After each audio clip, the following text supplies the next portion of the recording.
কোরআন শরীফের তাফসীর শুরু করার আগে প্রতিদিনের মতো সাংবাদিকদের জন্য কিছু কথা বলতে হয়, কারণ সময় মতো তারা খবর পৌঁছতে না পারলে, আপনারা এখানে লক্ষ লক্ষ আছেন মানুষ, কিন্তু সারা জাতি জানতে পারবে না এখানে কি হচ্ছে। এই জন্য আমি আজকের বক্তৃতায় কি সব কথা আনবো, তাফসীরের মাধ্যমে কি সব কথা আসবে, তার একটা সামারাইজ, তার সার সংক্ষেপ, অর্থাৎ নিউজের হেডলাইন যেমন বলা হয় সেরকম কিছু কথা 2-1 মিনিটে বলেই কোরআন শরীফের তাফসীর শুরু করব। বেমাশিয়াতিল্লাহ, বিইজনিল্লাহ, বেফাদলিল্লাহ। সেই কথাগুলি হচ্ছে, এই পৃথিবীতে নবী রাসূলগণের আগমন ঘটেছিল, উদ্দেশ্য ছিল এই আল্লাহর জমিনে আল্লাহর মানুষের উপরে আল্লাহর বিধান কায়েম করা। এটাই ছিল নবীদের আগমনের উদ্দেশ্য।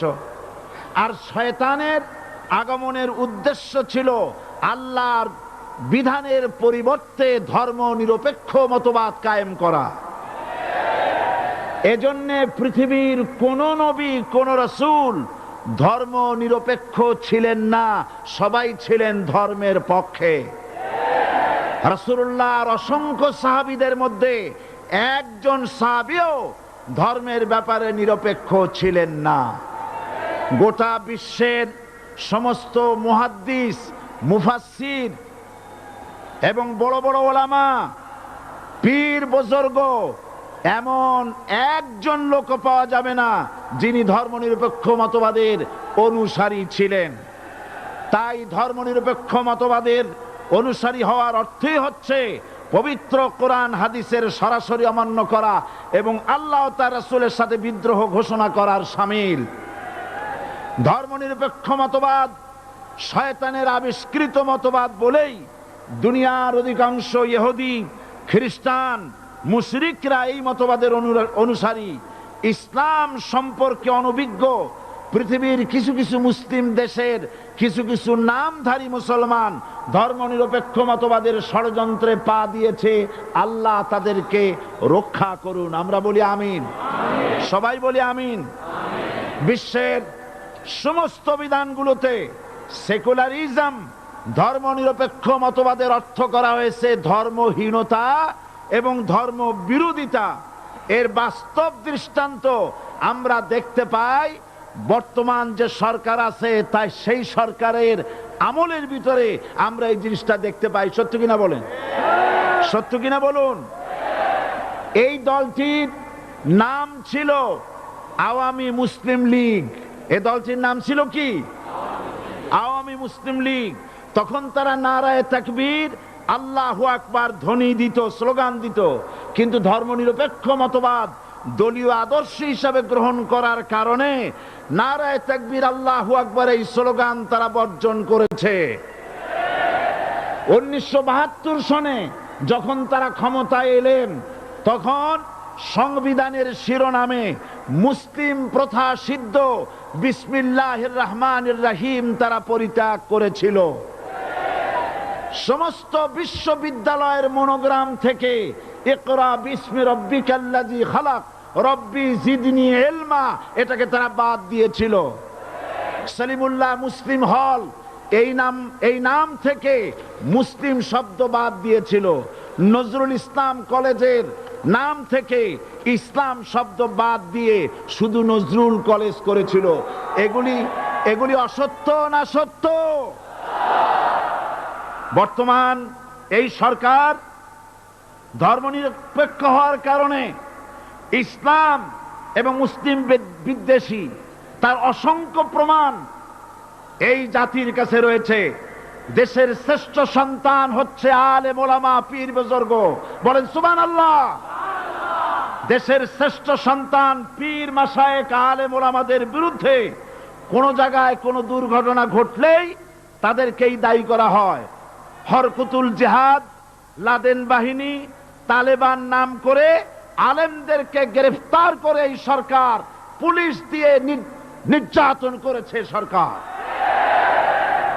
একথা সর্বজনবিদিত যে সন্ত্রাস এবং হত্যা ধর্ষণের 90% অনুষ্ঠিত হয় কলেজ বিশ্ববিদ্যালয় পড়ুয়াদের মধ্য থেকে। আর চরিত্র সৃষ্টির শ্রেষ্ঠ কারখানা মাদ্রাসাগুলি এই সরকার একটা একটা করে বন্ধ করার পরিকল্পনা গ্রহণ করেছে।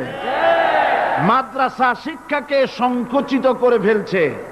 শুধু তাই নয়, দেশে অসংখ্য ভালো মন্দ পত্রিকা আছে, আরো রয়েছে ফুটপাতের অসংখ্য অশ্লীল ম্যাগাজিন, পর্ণ পত্রিকা। দেশের অধিকাংশ জাতীয় দৈনিকগুলো হিন্দুস্তানের টাকায় পরিচালিত এবং এগুলি হচ্ছে ইসলামের চরম বিদ্বেষী। সরকার সেগুলিরই পৃষ্ঠপোষকতা করছে, আর্থিক সাহায্য দিচ্ছে, বিজ্ঞাপন দিচ্ছে।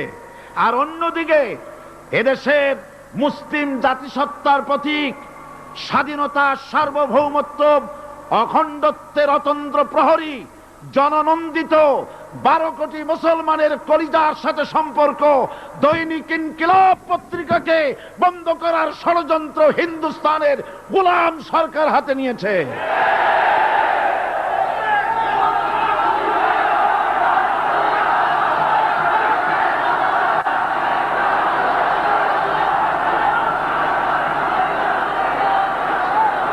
সরকার বস্তুনিষ্ঠ সাংবাদিকতায় ভয় পায়, ইসলামের পক্ষে কথা লিখলে ভয় পায়। এজন্য তারা দৈনিক ইনকিলাব এবং তার পরিবারের গায়ে হাত দেওয়ার প্রস্তুতি নিয়েছে। দৈনিক ইনকিলাবের সম্পাদকের গায়ে যদি হাত দেওয়া হয়, ইনকিলাব যদি বন্ধ করে দেওয়া হয়, সারা বাংলাদেশ অচল হয়ে যাবে।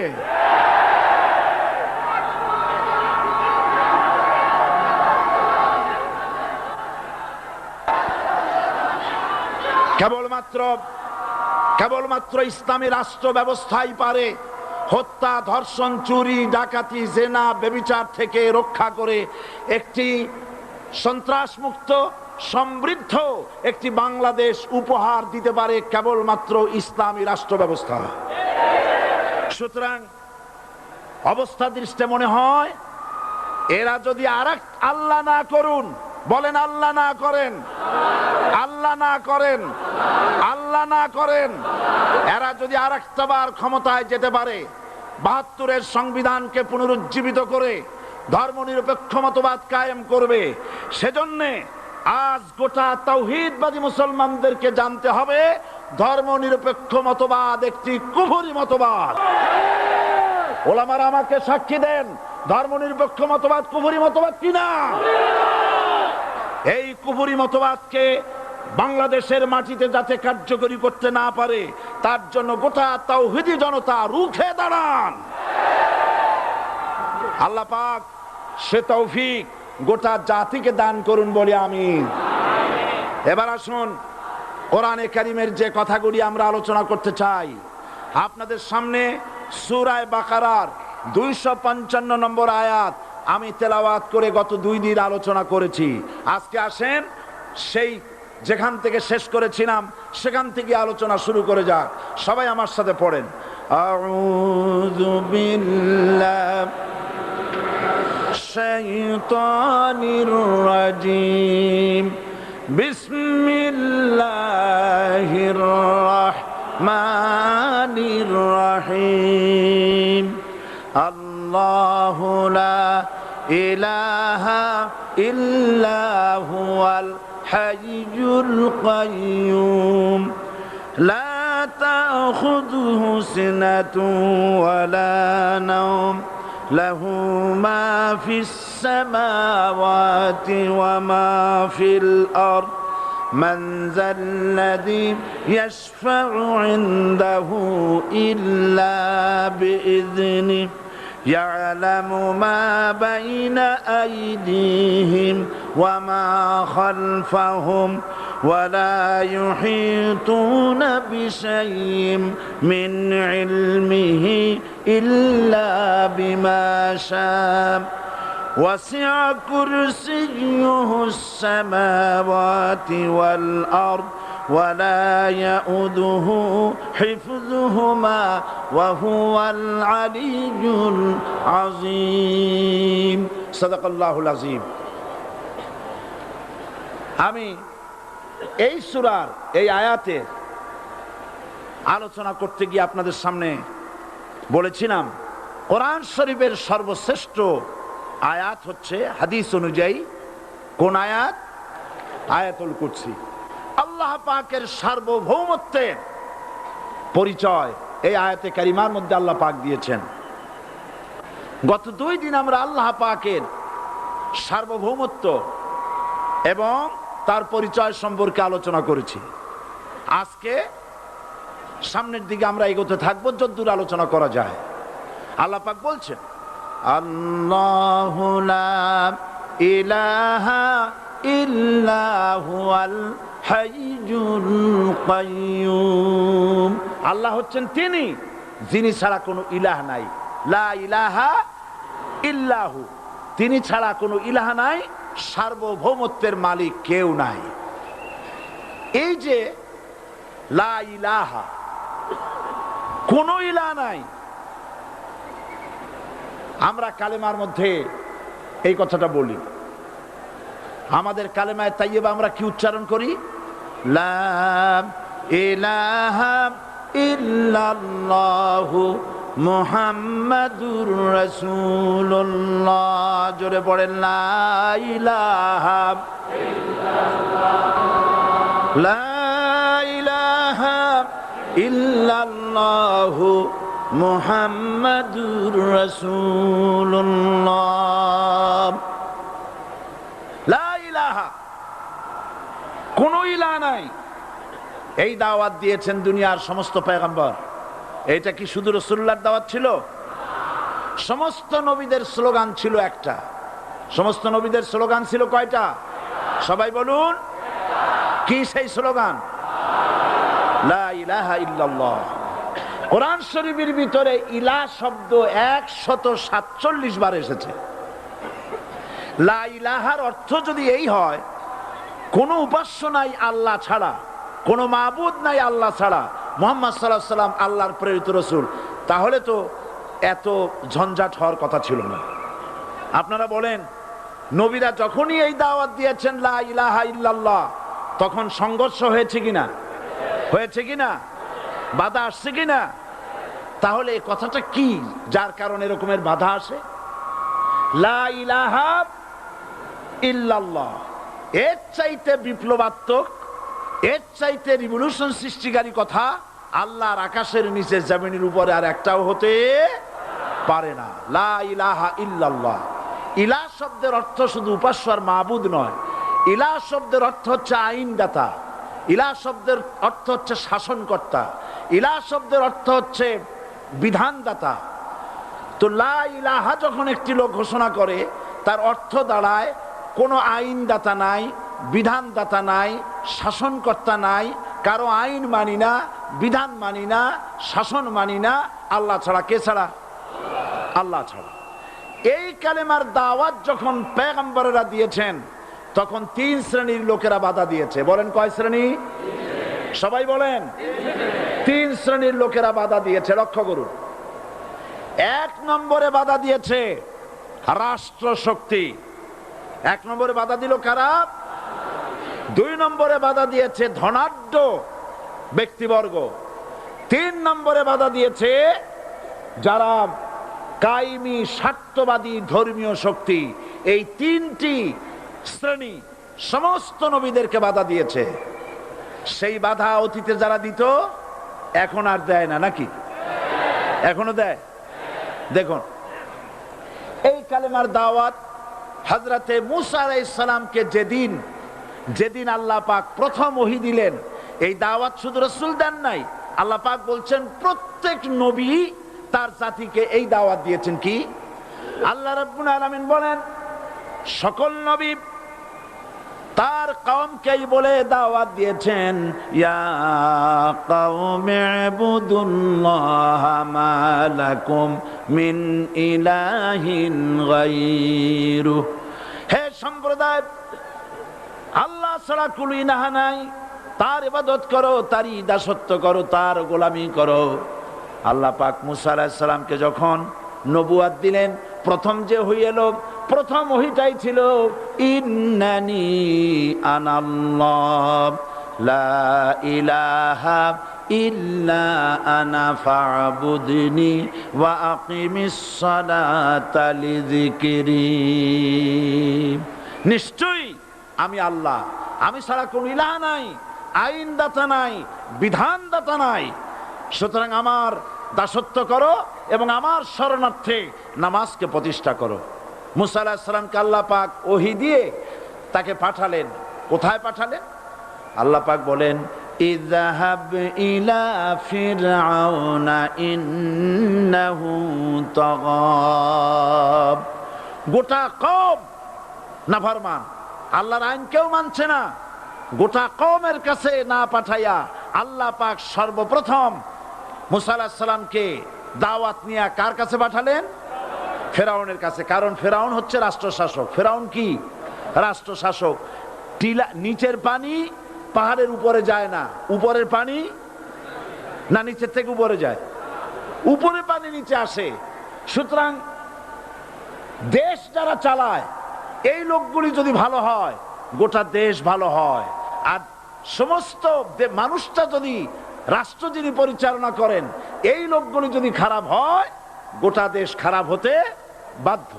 এই জন্য আল্লাহ পাক বলছেন, সর্বপ্রথম তুমি ফেরাউনের কাছে যাও এবং এই কালেমার দাওয়াত দাও।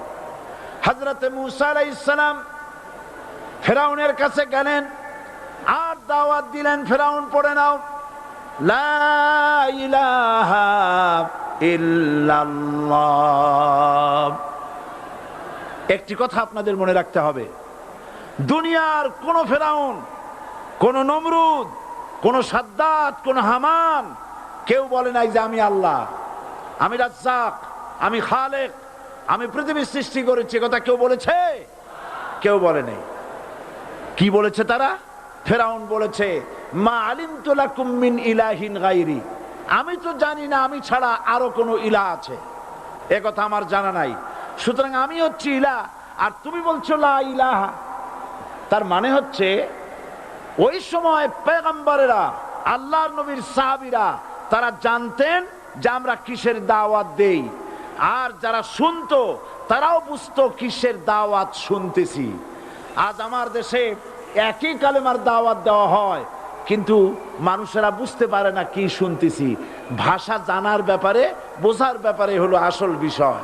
এটা বুঝাতে গিয়ে আমি মাঝে মধ্যে একটা দৃষ্টান্ত দেই এভাবে।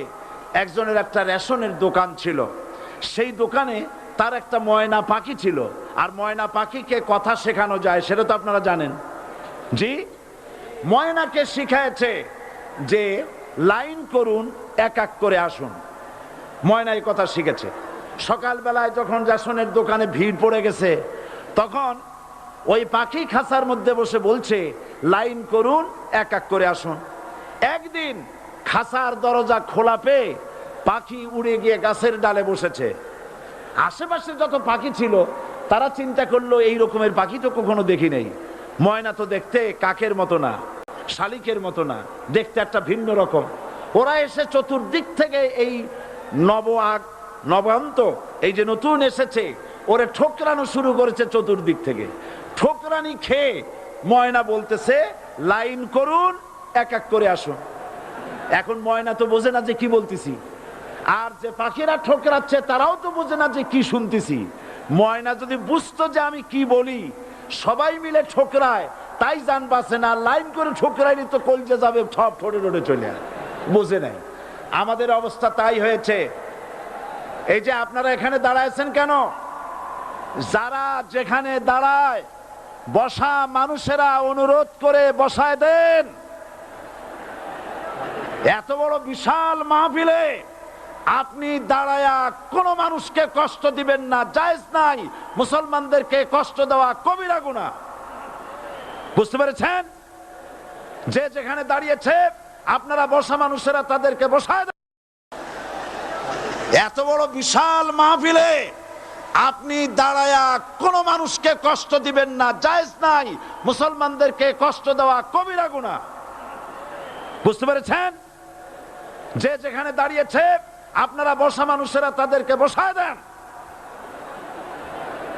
সুতরাং এই কালেমার দাওয়াত যখন হযরতে মুসা আলাইহিস সালাম দিলেন, ফেরাউন বলল আমি তো জানি না যে আমি ছাড়া আরো কোন ইলা আছে, আইনদাতা তো আমি, তুমি নতুন কোথার থেকে আইনদাতা নিয়ে আসছো? ফেরাউন বলছে দেখো, আমারে বাদ দিয়া যদি অন্য কাউকে ইলা বলে তুমি মানো আর সেই শিক্ষা যদি যে জাতিকে দাও, তাহলে আমি তোমাকে ধরে লাআজআলান্নাকা মিনাল মাসজুনিন, আমি তোমাকে কারারুদ্ধ করব, আমি তোমাকে জেলখানায় ঢুকিয়ে দেব। রাষ্ট্রশক্তি প্রথম বাধা দিল কারা? বলেন সবাই। সেই বাধা কি ওখানে শেষ হয়েছে না এখনো আছে? আছে কিনা জোরে বলেন। আমি তোমাকে জেলখানায় ঢুকাবো। হযরতে মুসা আলাইহিস সালাম বলেন ফেরাউন রে, জেলের ভয় আমি করি না, আমাকে জেলের ভয় দেখায়া লাভ নাই, আমি আল্লাহ পাকের পয়গম্বর হযরতে মুসা আলাইহিস সালাম। ফেরাউনের দলবল আছে, লোক লস্কর আছে, তার অস্ত্রের অভাব নাই। আল্লাহ রাব্বুল আলামিন মুসা আলাইহিস সালামের কাছে একটা অস্ত্র দিয়া দিলেন, দিছিলেন কিনা? আল্লাহ পাক হযরত মুসা কি বলেছেন, ওয়া মা তিলকা বিয়ামিনিকা ইয়া মুসা, মুসা রে তোমার হাতে ওটা কি? মুসা আলাইহিস সালাম বললেন এটা লাঠি। আল্লাহ পাক বললেন ফেলে দাও লাঠি, লাঠি ফালায় দিলেন, কি হয়ে গেল? হিয়া হাইয়াতুন তাসআ, লাঠি হয়ে গেল। এখন লাঠি পড়ে সাপ হয়ে গেল। সাপ দেখে নবী হোক, ওলি হোক, সাহাবী হোক আর আলেম হোক, সাপ দেখলে ভয় করে না মানুষের? মুসা আলাইহিস সালাম ভয় পাইছে। আল্লাহ রাব্বুল আলামিন হযরত মুসাকে শোনায় দিলেন, খুযহা ওয়া লা তাখাফ সানুঈদুহা সিরাতাহাল উলা,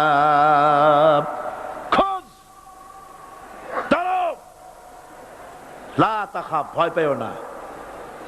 আল্লাহ বলছেন ধরো, ভয় পেও না। ধরার সঙ্গে সঙ্গে স্বাভাবিক অবস্থায় ফিরে আসবে, আবার লাঠি হয়ে যাবে। এখন আল্লাহ বলছেন ধরো, মুসা আলাইহিস সালাম কি ভয় পাওয়া উচিত হবে? উচিত হবে? মুসা আলাইহিস সালাম কি ভয় পাইছিলেন? কারণ হচ্ছে এই দুশমনের শক্তিটা খুব বড়ই দেখা যায়, মনে হয় যেন অনেক বড়, কি জানি কি। আল্লাহ পাক বলছেন ইন্না কাইদাশ শায়তানে কানা দাঈফা, শয়তানের চক্রান্ত যতই তুমি মনে করো অনেক ষড়যন্ত্রের জাল বিস্তার হয়ে আছে, আল্লাহ কয় কিছুই না, দাঈফা অত্যন্ত দুর্বল। আল্লাহ পাক বললেন ধরো, মুসা আলাইহিস সালাম সাপ ধরলেন, সঙ্গে সঙ্গে লাঠি হয়ে গেল। ফেরাউন বরদাস্ত করলো না, রাষ্ট্রশক্তির পক্ষ থেকে আক্রমণ শুরু হলো। অপরাধ কি? মুসা আলাইহিস সালামের অপরাধ কি? কি অপরাধ? মাশাআল্লাহ, বুঝতে পেরেছেন। অপরাধ হচ্ছে তিনি বলেছেন লা ইলাহা, জোরে বলেন লা ইলাহা ইল্লাল্লাহ। এই কালেমাকে আজ আমরা ভিক্ষার বুলি বানাইছি। এটা হলো সার্বভৌমত্বের বুলি, এটা হচ্ছে আল্লাহ পাকের সার্বভৌমত্বের কথা। আজ আমরা মানুষের কাছে আমরা শুনি, মানুষেরা ভিক্ষা চায়, লা ইলাহা ইল্লাল্লাহ, এক মুঠ চাউল দেন, লা ইলাহা ইল্লাল্লাহ 10 খান পাই দেন। এই হচ্ছে কালেমার জিকির। আবার কেউ কেউ জিকির করতেছে লা ইলাহা আস্তে, ইল্লাল্লাহ জোরে, এমন জোরে কলব সাফ করে, কলব তাতে থাকলেও পারে গেলেও পারে। এই কালেমার জার, এর আঘাত পয়গম্বররা মেরেছেন। হযরতে মুসা আলাইহিস সালাম যখন বলেছেন লা ইলাহা ইল্লাল্লাহ, এই ধাক্কা ফেরাউন বরদাস্ত করতে পারে নাই। দরিয়ায় নীলের ভিতরে আল্লাহ পাক ডুবাইয়ে শেষ করে দিয়েছেন, দেন নাই? হযরতে মুসা আলাইহিস সালাম তার উম্মতেরা দরিয়ার পাশে বসে দ্বীনি কথাবার্তা বলতেছেন। এমন সময় ফেরাউন, তার শত্রু হচ্ছে মুসা আলাইহিস সালাম। শত্রু কেন? মুসা কি ফেরাউনের পাকা ধানে মই দিয়েছে নাকি? বলেন আপনারা। তার হালের গরু পিটায় মারছে নাকি? অপরাধ হলো তিনি আল্লাহর জমিনে আল্লাহর আইন প্রতিষ্ঠার কথা বলেছেন। এই শুধুমাত্র এই অপরাধে ফেরাউন তার দলবল নিয়ে 3 দিক থেকে আক্রমণ করেছে। মুসা আলাইহিস সালামের উম্মতেরা ভয় পেয়ে গেছেন, তারা বলছেন ইন্না লামুদরাকুন, আমরা পাকড়াও হয়ে গেছি। তিন দিকে সাঁড়াশি আক্রমণ, তিন দিকে শত্রু, একদিকে দরিয়া, পালাবার রাস্তা আছে? হযরত মুসা আলাইহিস সালাম ভয় পেয়ে গেলেন, সারেন্ডার করলেন না। হযরত মুসা আলাইহিস সালাম বললেন কাল্লা, কখনো নয়, ভয় পাওয়ার কোনো কারণ নাই। রব্বি সায়াহদিন, অবশ্যই আমার রব আমার জন্য রাস্তা করে দিবেন। ভয় পাইও না, আমার রব রাস্তা করে দিবেন। আল্লাহ রাব্বুল আলামিন হযরত মুসা আলাইহিস সালামকে অর্ডার করলেন, হাতের লাঠি দিয়া দরিয়ার উপরে আঘাত করো। হযরত মুসা আলাইহিস সালাম দরিয়ার উপর আঘাত করলেন। রাস্তা ছিল দরকার একটার, এক বাড়িতে আল্লাহর হুকুমে লাঠি দিয়ে একটি আঘাত করার সঙ্গে সঙ্গে হযরত মুসার তার সঙ্গী সাথী দরিয়া পার হওয়ার জন্য দরিয়ার মধ্য দিয়ে আল্লাহ 12টা রাস্তা পয়দা করে দিলেন। সে আল্লাহ আছে না নাই? এত আসতে বলেন কেন? ভয় পাওয়ার কারণ আছে? রাষ্ট্র শক্তি বাধা দিয়েছে সমস্ত নবীদেরকে। কেন? নবীদের চরিত্র খারাপ? জোরে বলেন, নবীদের চরিত্র খারাপ? নবীদের চাইতে মাসুম বেগুনাহ উন্নত চরিত্রের মানুষ আল্লাহর আকাশের নিচের জমিনের উপরে আর হয় নাই। তোমরা যে সব নেতাদের পিছনে দৌড়াও, অমুকের সৈনিক, নেতা নেতা করে মরো, এইসব নেতা যাদের পিছনে দৌড়াও, এই নেতাগুলি, আমি জিজ্ঞেস করি আপনাদেরকে, এই নেতাগুলি জীবনে একবারও জেনা করে নাই। এ ব্যাপারে অনুসারীরা আপনারা কি নিশ্চিত? মিথ্যা কথা জীবনেও কয় নাই, প্রতারণা করে নাই, ঠাট্টা করে নাই, বিদ্রুপ করে নাই, মদ খায় নাই, মানুষ হত্যা করে নাই। কিসের নেতা? নেতা হচ্ছেন সেই ব্যক্তি যিনি বলেছেন, ও আমার স্ত্রীরা, ও আমার সাহাবীরা, রাতের আধারে আমার মধ্যে যা আচরণ দেখতে পাও, দিনের আলোতে আমার মধ্যে যা দেখতে পাও, সবগুলি খুলে খুলে মানুষের কাছে বলে দাও। তার নাম বিশ্বনবী মুহাম্মদ রাসূলুল্লাহ সাল্লাল্লাহু আলাইহি ওয়াসাল্লাম।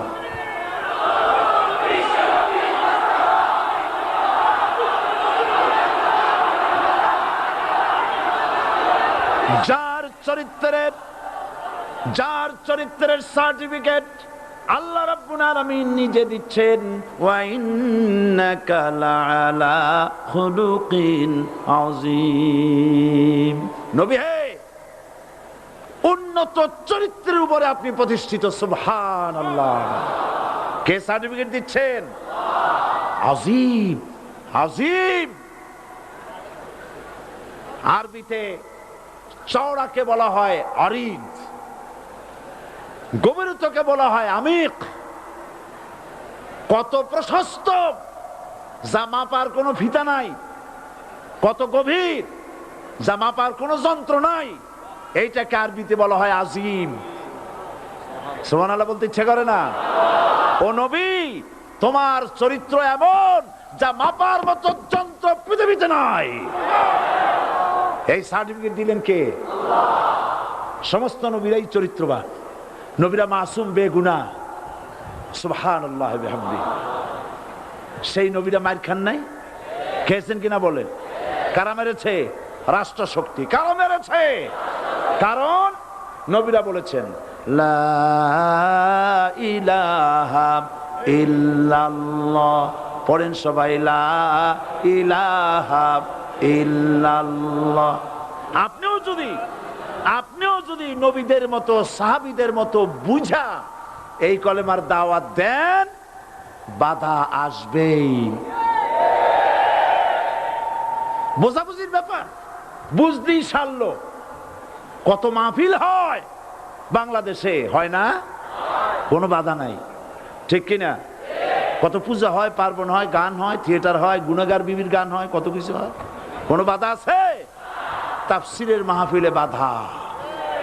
কারণ ওরা বুঝতে পেরেছে এ তাফসীরের মাহফিলে গাজীর গীত হয় না, এ তাফসীরের মাহফিলে আল্লাহর সার্বভৌমত্ব কায়েমের আন্দোলন চলে।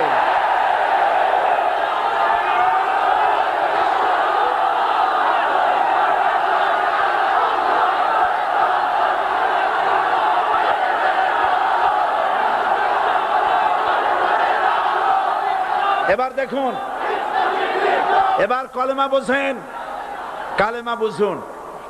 বঙ্গভবনের সামনে দাঁড়ায়া, গণভবনের সামনে দাঁড়িয়ে আপনি যদি কালেমার জিকির করতে থাকেন, লা ইলাহা ইল্লাল্লাহ, লা ইলাহা ইল্লাল্লাহ, লা ইলাহা ইল্লাল্লাহ, লা ইলাহা ইল্লাল্লাহ, 2-1 ঘন্টা, 2-4 ঘন্টা, দেখবেন অফিসাররা এসে বলবে, না জানি কোন খাজা বাবা আসছে, আসেন আসেন, নিয়ে খাইতে দেবে, হাদিয়া দেবে। যেহেতু যিনি পড়তেছেন উনি বোঝেন না কি বলতেছেন, আর যারা দাওয়াত দিয়ে নিয়ে গেল ওরা টের পায় নাই যে কি কি শুনে দাওয়াত দিতেছে। কিন্তু আপনি যদি বঙ্গভবন, গণভবন, সেক্রেটারিয়েট আর পার্লামেন্ট এর ভিতরে ঢুকে যদি বলেন, কোন মানুষের তৈরি করা আইন মানি না, কোন সরকারের সার্বভৌমত্ব স্বীকার করি না, কারো বিধান মানি না, কারো তৈরি করা আইনের সামনে মাথা নত করি না, আল্লাহ ছাড়া কারো বিধান মানি না, হাদিয়া আসবে, খাইতে দেবে, পকেটে টাকা দেবে, খাওয়াবে এক জায়গায় নিয়ে, কোন জায়গায়? লাল দালানে। বোঝাবুঝি পয়গম্বরেরা দাওয়াত দিয়েছেন আয়াতুল কুরসি ফরজ নামাজ পড়িয়া। দেখছি অনেকেই জামার বুতাম টুতাম খুলিয়া তারপরে জোরে একটা ফু দেয়। অসুবিধা নাই, ফু আপনি দেন, কিন্তু কি পড়ে ফু দিচ্ছেন আপনি কি বুঝছেন কিছু? সুবহানাল্লাহ। বুঝলি কি এই চেহারা হয়? এতগুলো মানুষ লাগে নাকি বিপ্লব করতে, কালেমার রস কায়েম করতে? 313 জন মুসলমান যথেষ্ট পৃথিবীতে।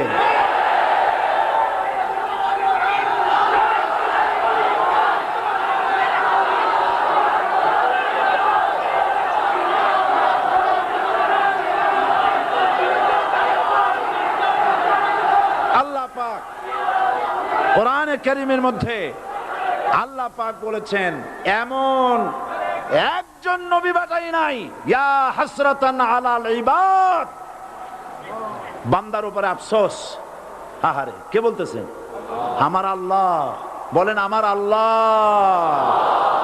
তিনি আফসোস করছেন। আফসোস, একজন পয়গম্বর এমন পাঠাইলাম না, একজন রাসূল পাঠাইলাম না যার সাথে এরা ঠাট্টা করে নাই, বিদ্রুপ করে নাই, পাগল বলে নাই, মারে নাই।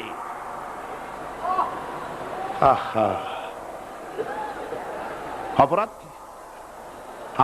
আল্লাহর সার্বভৌমত্ব প্রতিষ্ঠার অপরাধ। হযরত ইব্রাহিম আলাইহিস সালাম তিনি যখন এই কালেমার দাওয়াত দিয়েছেন নমরুদের বিরুদ্ধে, নমরুদ বলেছে, মান আশাদ্দু মিন্না কুওয়া, আমার চাইতে শক্তিশালী আর কে আছে? আনা রব্বুকুমুল আলা, আমি তোমাদের বড় প্রভু। নাউজুবিল্লাহ। কই থেকে একটা তুমি বলছো লা ইলাহা ইল্লাল্লাহ, আমি তো ইলাহ।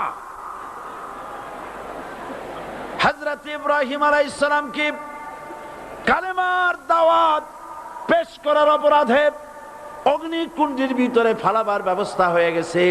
আল্লাহ পাক সব ঘটনা কোরআনে বলে দিয়েছেন কিনা বলেন? কেন বললেন এই সমস্ত কথা? এই জন্য বলেছেন, ফেরাউন মরে যাবে, নমরুদ মরে যাবে, কিন্তু তাদের প্রেতাত্মারা যুগে যুগে তারা বেঁচে থাকবে। আগুনের ভিতরে ফালাবার ব্যবস্থা হয়েছে। আল্লাহ পাক বলে দিয়েছেন, আমার রাস্তায় যদি চেষ্টা করো, জিহাদ করো, আমার সাহায্য তোমরা পাবে। ওয়া কানা হাক্কান আলাইনা নাসরুল মুমিনিন, মুমিনদেরকে সাহায্য করা আমি আল্লাহর জন্য ওয়াজিব। সুবহানাল্লাহ বলবেন না? আলহামদুলিল্লাহ বলবেন না? আমার জন্য ওয়াজিব মুমিনদেরকে সাহায্য করা। ইব্রাহিম আলাইহিস সালামকে আগুনে ফেলানো হচ্ছে। হযরত জিবরাইল বলেন, ইব্রাহিম তোমাকে আগুনের ভিতরে ফেলানো হতেছে, আমার কাছে সাহায্য চাও, আমি তোমারে বাঁচায় দেব। হযরত ইব্রাহিম আলাইহিস সালাম তিনি বললেন, জিবরাইল আমার পরীক্ষা চলতেছে, আমাকে ডিস্টার্ব করো না, আমি তোমার কাছে সাহায্য কেন চাইব? আমি তো এমন কোন অন্ধ আল্লাহর ইবাদত করি না যিনি তার বান্দার দুঃখ দুর্দশা নিজের চোখে না দেখেন। পরীক্ষা পাস করছে না? পাস করছেন কিনা? হযরত ইব্রাহিম বলেন, শোনো জিবরাইল, আমি যদি আগুনের ভিতরে পড়ে যাই আর আগুনে পুড়ে যদি ভস্ম হয়ে যায়, আমার আল্লাহ যদি এতে খুশি হন, তাহলে আমি আমার রব্বুল আলামিনকে খুশি করার জন্য এভাবে 1000 বার পড়তে আমি রাজি আছি। ইব্রাহিম আলাইহিস সালাম আগুনের ভিতরে পড়ে গেলেন। আল্লাহ রাব্বুল আলামিন আগুনের প্রতি নোটিশ করে দিলেন, ইয়া নারু কুনি বারদাও ওয়া সালামান আলা ইব্রাহিম। আগুন, আমার ইব্রাহিমের জন্য শান্তিদায়ক ঠান্ডা হয়ে যা। ইব্রাহিম আলাইহিস সালাম জ্বলছেন, পুড়ে গেছেন। নমরুদ তার প্রাসাদের ছাদে বসে ইব্রাহিম আলাইহিস সালামের পোড়া দৃশ্য দেখে আনন্দ করবে, আগুনের দিকে তাকায় দেখে ইব্রাহিম আরামে বসে আছেন। পোড়া তো দূরের কথা, জামাও পড়ে নাই। ও ডাক দিয়া বলে, রে আগুন, গোটা জাতি নিয়ে তোর পূজা করলাম, আমার দুশমন কেন জ্বালাইতে পারিস না? তোর জ্বালানো শক্তি কি নষ্ট হয়ে গেছে নাকি? আগুনের ভিতর থেকে আওয়াজ বেরিয়ে এলো, নমরুদ, আমার ভিতরে দাহ্য শক্তি, জ্বালানো শক্তি আছে কি নাই যদি প্রমাণ করতে চাও, টেস্ট করতে চাও, তুই নিজে আয়, তোরে সুদ্ধা তাম দুনিয়া জ্বালাই দিতে পারি, ইব্রাহিমের এক গাছা পশম জ্বালাইতে পারি না। বিশ্বকবি আল্লামা ইকবাল কি সুন্দর করে বলেছেন, আজ ভি হো জু ইব্রাহিম কা ইমা पैदा आग कर सकती है एक अंदाजे गुलिस्तां पैदा। ইব্রাহিমের ঈমান যদি আজও কোথাও হয় বিদ্যমান, করতে পারেন অগ্নিকুণ্ডে খুবসুরত এক গুলিস্তান। এখনো যদি ইব্রাহিমের সন্তানদেরকে আগুনের মধ্যে ফেলে দেওয়া হয়, আর ইব্রাহিম ঈমান যদি থাকে, আগুনকে ফুলের বাগান বানাবার ক্ষমতা আল্লাহর আছে। চিরকাল আল্লাহ পাক এই কালেমাকে দিয়েছেন আল্লাহর সার্বভৌমত্বকে প্রতিষ্ঠা করার জন্য। আয়াতুল কুরসি শুধু পড়ে বুকে ভু দেওয়ার জন্য নয়, পড়েন আমার সাথে, আল্লাহু লা ইলাহা ইল্লা হুয়াল হাইয়ুল কাইয়্যুম। দুনিয়ার সমস্ত পয়গম্বর অত্যাচারিত হলেন, শুধু তাই নয়, বিশ্ব নবী আখেরি জামানার পয়গম্বর নবী মুহাম্মদ রাসূলুল্লাহ সাল্লাল্লাহু আলাইহি ওয়াসাল্লাম জাতির কাছে আসলেন। তিনি এসে বললেন, ইয়া আইয়ুহান নাস কুলু লা ইলাহা ইল্লাল্লাহ। প্রথম দাওয়া, প্রথম দাওয়া। শুনছেন কথা? রাসূলুল্লাহ বলছেন, ও জাতি, আমার রাসূল তো মক্কার রাসূল না শুধু, মদিনার রাসূল না শুধু, আরবি ভাষা ভাষীদের রাসূল না শুধু, আমার নবী কি নবী? চিল্লায় বলেন। তাই তিনি বলেছেন, ও বিশ্বের মানবতা, বিশ্বের মানব গোষ্ঠী, যদি মুক্তি পেতে চাও, নাজাত পেতে চাও, উচ্চারণ করো, বিশ্বাস করো, আমল করো, বলো লা ইলাহা ইল্লাল্লাহ। জোরে পড়েন, লা ইলাহা ইল্লাল্লাহ, লা ইলাহা ইল্লাল্লাহু মুহাম্মাদুর রাসূলুল্লাহ। আবু জাহেল বুঝছিল কলেমার অর্থ? কথা বলেন না কেন? আবু জাহেল বুঝছিল? উতবা, সাইবা, মুগিরার গোষ্ঠীরা বুঝছিল? বুঝেছে। তারপরে তারা চিন্তা করলো যে সর্বনাশ তো করছে, লা ইলাহা, কোন ইলাহ নাই, আইনদাতা নাই, বিধানদাতা নাই, তাহলে আমরা কি ঘরে বসে বসে কি করব? উনি নতুন একজন ইলাহ নিয়ে আসছে, আল্লাহ ছাড়া কোন ইলাহ নাই, তাহলে আমাদের কাজটা কি? প্রথমে তারা চেষ্টা করলো যে একটু দেখি নরম নরম ভাবে হয় নাকি। চলে গেল আবু তালেবের কাছে, আসে না হাদিসে বললো, আবু তালেব, তুমি তো কুরাইশদের নেতা, তোমার ভাইয়ের ছেলে কয়টাই কি? কি আশ্চর্যজনক কথা! লা ইলাহা ইল্লাল্লাহ, আল্লাহ ছাড়া কোনো ইলাহ নাই, তা আমরা করব কি? তোমার ভাতিজাকে বুঝাও লা ইলাহা ইল্লাল্লাহর দাওয়াত বন্ধ করে দিক, এর বিনিময়ে টাকা লাগে টাকা দেব, সোনা লাগে সোনা দেব, যত সুন্দরী মেয়ে চায় তাও দেব, নেতৃত্ব চায় তাও দেব, তবু যেন কালেমার দাওয়াত না দেয়। আসিনে কা হাদিসে আছে কিনা? নবীজি যখন বাড়ি ফিরলেন, চাচা আবু তালেব নিজের কলিজার টুকরা সন্তান হযরত জাফর আলীর চাইতে তিনি ভালোবাসতেন কলিজার মতো করে মুহাম্মদ সাল্লাল্লাহু আলাইহি সাল্লামকে। বলছে, বাবা এমন কথা কেন বলো যাতে লোকেরা খেপে যায়? এই কথাগুলি বলো না, ওরা আমার কাছে এই সব প্রস্তাব দিয়ে গিয়েছে। রাসূলুল্লাহ প্রস্তাব শুনে এগ্রি করলেন? জি। আমার নবী বলেন, ও আমার চাচা আবু তালেব, প্রস্তাবকারীদেরকে শুনিয়ে দিন। হুজুরের সাথে তখন অনেক লোকজন নাকি? অনেক অস্ত্রপাতি? কিচ্ছু নাই, আল্লাহর শক্তি ছাড়া কিছুই না। আমার নবী বলেন, ও আমার চাচা আবু তালেব, প্রস্তাবকারীদেরকে শুনিয়ে দেন। যেটা দেওয়া সম্ভব সেটা তো দূরের কথা, যেটা দেওয়া সম্ভব নয় তাও যদি তারা দিতে পারে আমারে, যেমন আকাশের সূর্যটা ধরে এনে ওরা যদি আমার ডান হাতে তুলে দেয়, আকাশের পূর্ণিমার চাঁদটা ধরে যদি বাম হাতে আমার তুলে দেয়, এর বিনিময়ে এক মুহূর্তের জন্য তাওহীদের দাওয়াত আমি বন্ধ করে দেব না। সুবহানাল্লাহ।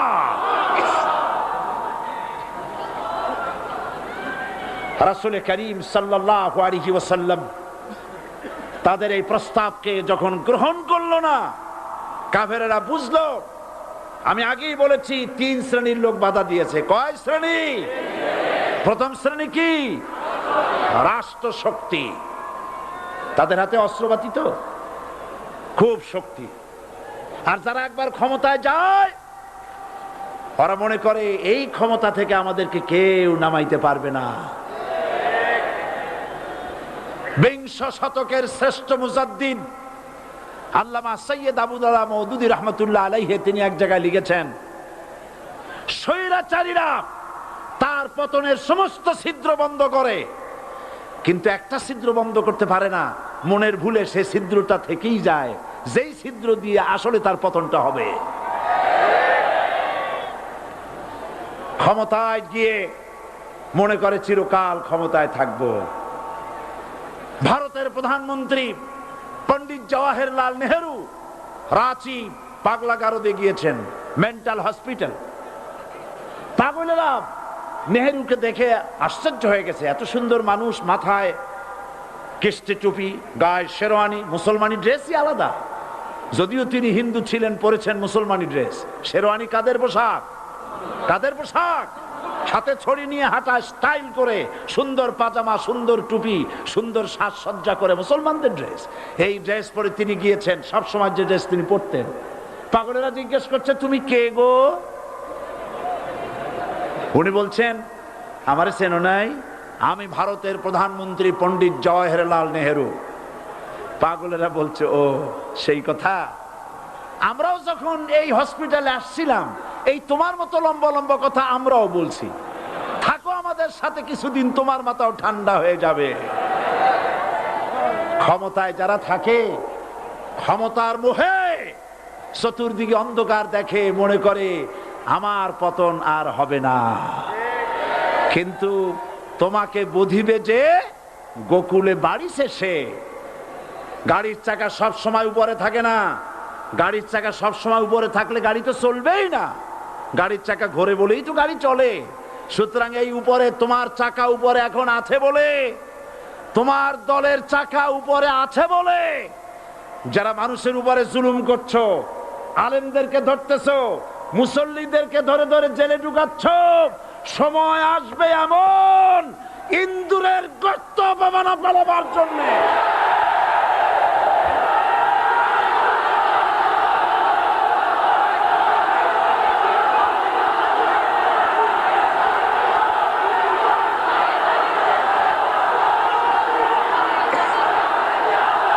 আবু জাহেলের গোষ্ঠী, আবু জাহেলের গোষ্ঠী মনে করেছে সোজা আঙ্গুলে ঘি যখন উঠলো না, আঙ্গুল বাঁকা করতে হবে। শুরু হয়ে গেল অত্যাচার, শুরু হয়েছে না? হযরত সুমাইয়া রাদিয়াল্লাহু তাআলা আনহা কি নির্মম ভাবে, নিষ্ঠুর ভাবে তাকে শহীদ করা হলো। খাব্বাব, খুবাইব, হযরত খাব্বাব রাদিয়াল্লাহু তাআলা আনহুকে দেখে হযরত ওমর একদিন বলছিলেন, খাব্বাব তোমার পিঠে এত গর্ত কেন? এত গর্তওয়ালা পিঠ আর এত চিকুন কোমর আমি তো জীবনেও দেখিনি।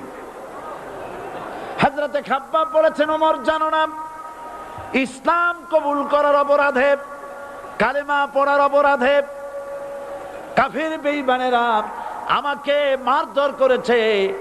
যখন আমি তাদের মারে কালেমা ছাড়ি নাই, তখন আগুন জ্বালায়া আগুনের আংটার উপরে, আংটা আগুনের উপরে আমাকে চিৎ করে শোয়ায়া, আমি যেন নড়াচড়া করতে না পারি সেজন্য আমার বুকের উপরে পাথর চাপা দিয়ে রেখেছে। আগুনে গোশত পুড়ে পুড়ে আগুন ভিতরে ঢুকেছে, গায়ের রক্ত আর চর্বি গলে গলে পড়ে আগুনগুলো নিভেছে। ওই পিঠে যে গর্ত হয়েছে আজও পর্যন্ত সেই গর্ত মিটে যায় নাই। হযরত খাব্বাব রাদিয়াল্লাহু তাআলা আনহু বলছেন, বুখারী শরীফে হাদিসে ভাবে এসেছে, ওয়ান খাব্বাব বিন আরিত রাদিয়াল্লাহু তাআলা আনহু আন্নাহু ক্বাল শাকাউনা ইলা রাসূলিল্লাহ সাল্লাল্লাহু আলাইহি ওয়াসাল্লাম ওয়া হুয়া মুতাওয়াসসাদুন বুরদাতুন লাহু ফি জিল্লিল কাবা। আমি গেলাম রাসূলুল্লাহর কাছে, যে দেখি হুজুর বাইতুল্লাহ শরীফের ছায়ায় আরাম ফরমাচ্ছেন। আমি কাছে গিয়া বললাম, আলা তাস্তানসিরু লানা আলা তাদউ লানা ইয়া রাসূলুল্লাহ, হে রাসূল আপনি কি আমাদের জন্য দোয়া করবেন না? আপনি কি আমাদের জন্য আল্লাহর কাছে সাহায্য প্রার্থনা করবেন না? মার খেয়ে খেয়ে তো শেষ হয়ে গেলাম। শুনতেছেন আপনারা? আল্লাহর নবী উঠে বসলেন, বললেন, খাব্বাব শোনো,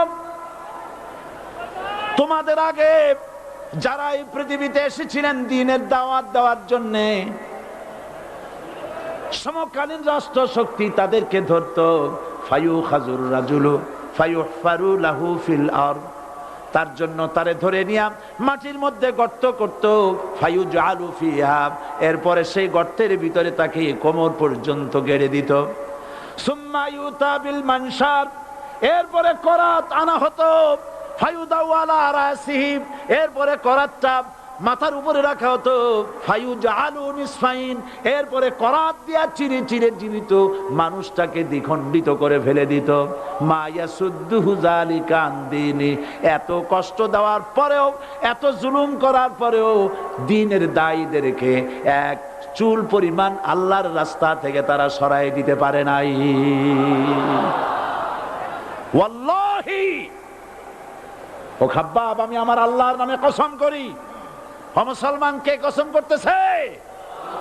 আল্লাহ রাসূল। আমি আমার আল্লাহর নামে কসম করি, ওয়াল্লাহি লা ইউতাম্মান্নাল্লাহু হাযাল আমর হাত্তা ইয়াসির রাকিবু মিন সানা ইলা হাযরামাউত।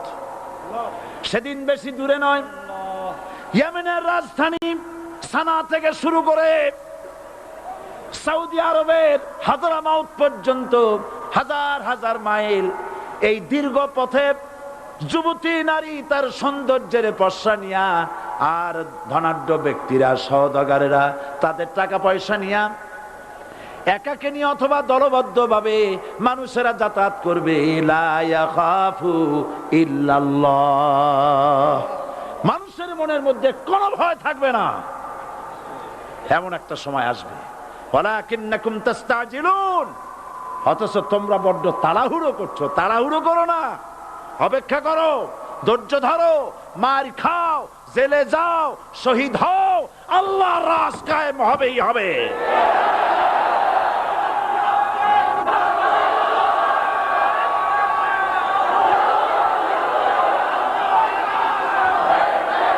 বিল্ডিং থেকে শিক্ষা গ্রহণ করুন। বিল্ডিং, ইমারত, দালান থেকে শিক্ষা গ্রহণ করুন। এই যেটা দালান আছে না পাশে, দেখতে পাচ্ছেন? এই দালান কি দিয়ে তৈরি করা হয়েছে বলেন? ইট। সমস্ত ইটেরা যদি ধর্মঘট করত, আমরা কেউ মাটির তলায় যাব না, কেউ আমরা আগুনে পুড়ে ঝামা হব না, পিক হব না, কেউ আমরা টুকরা টুকরা হব না, সবাই থাকবো উপরে উপরে। তাহলে কি দালান হইতো নাকি?